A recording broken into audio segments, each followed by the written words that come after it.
Hey everyone, decided to do a different style of video from now on. Decided that the cinematic masterpiece is too much for me. It takes too much time, too much energy, too much thought. Decided to just kind of go at this raw, just kind of be myself in it. And so this past winter, I haven't posted in a while because this winter's been terrible to us. It's been horrible. We just moved here in November and it's been awful. We lost a third of the barn, which I'm in here right now.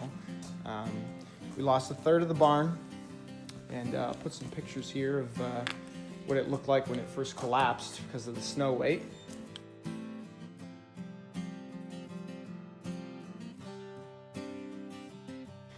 But now I'm down here trying to determine, a lot of thoughts going into what do we do now? What's the next move? There's way too much work to be done outside of the barn that needs to be focused on. I have the tractor now. I've got to get some attachments. But I don't want the barn to be neglected. It needs work. It needs work for the future vision of the place, of our home here. So we have to determine what to do next. So let's see. Let's go up here. Let's go up top here now. This used to be the barn inside. And now it looks like this. Now there's just this big 50-foot or so gap between these two barns. Okay, and the general consensus so far has been turn it into two barns. The neighbor next door said so. A lot of people we talked to said so. Just turn it into two barns. Why not? Then you got space in between here. Oh, this is the floor, by the way. That's collapsed. So why not just turn it into two barns? Make use of two barns. And that's the leading plan right now. As you can see, this silo makes it very difficult. Not only this, but there's also only one door on this side of the barn.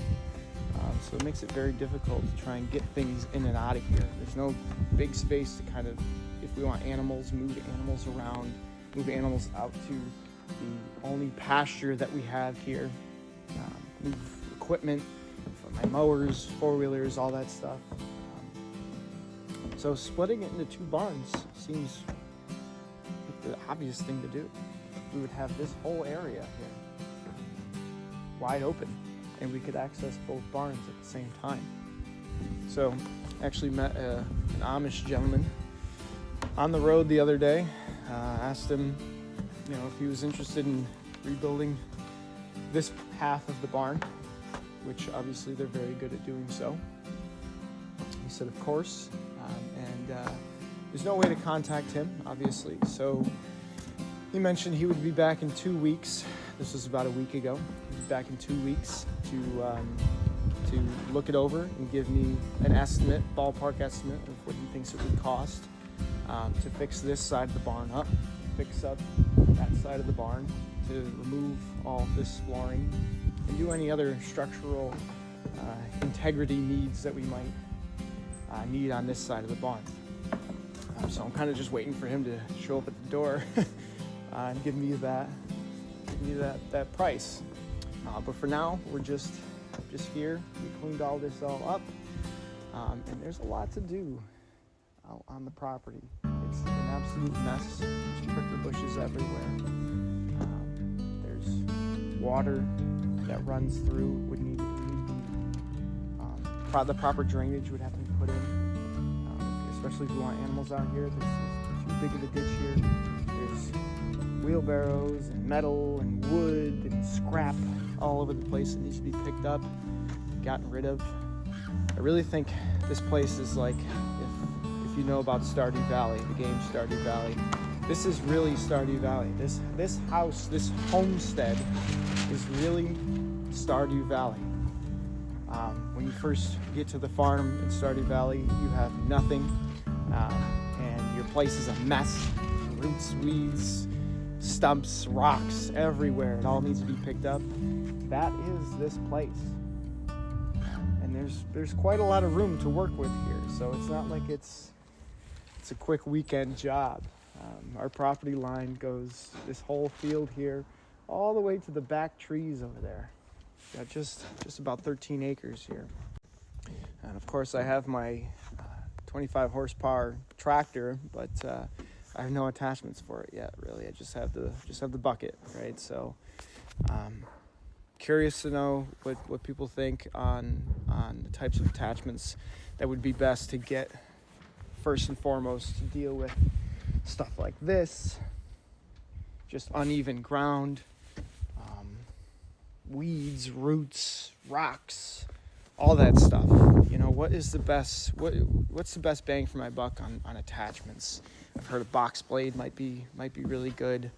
The brush hog, of course, is a favorite, but of course, like I said, there's rocks and debris and all kinds of metal and stuff out there, so I don't want to send my brush hog just in the midst of all that. So I'm curious if anyone knows what the best attachment would be to start off with this mess. Here's what it looks like down here. The roof caved in, or the floor caved in. We have some supports here keeping this side up as it's split. Some windows got busted out. So trying to decide, you know, what's most important. What's most important moving forward here, if we want to consider having animals in here, if we want to consider ease of access, if we want to consider just overall usability of the barn itself. You know, what is money best well spent on at this point? And of course, as I said, you know, what can I get for the tractor that would best serve the outside possibilities and needs of a vision for the future homestead here. So yeah, let me know what people think here. Is it you think the splitting the barn into two is the best bet? I feel like it's gives us the most options for usability. Splitting the barn in two, and of course, you know, what tractor attachments do I need to start dealing with stuff like this? I mean, I'm not gonna come out here with a weed whacker or my mower. I need some bigger machinery.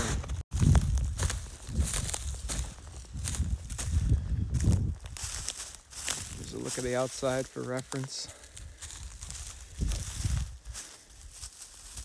A lot of work to do.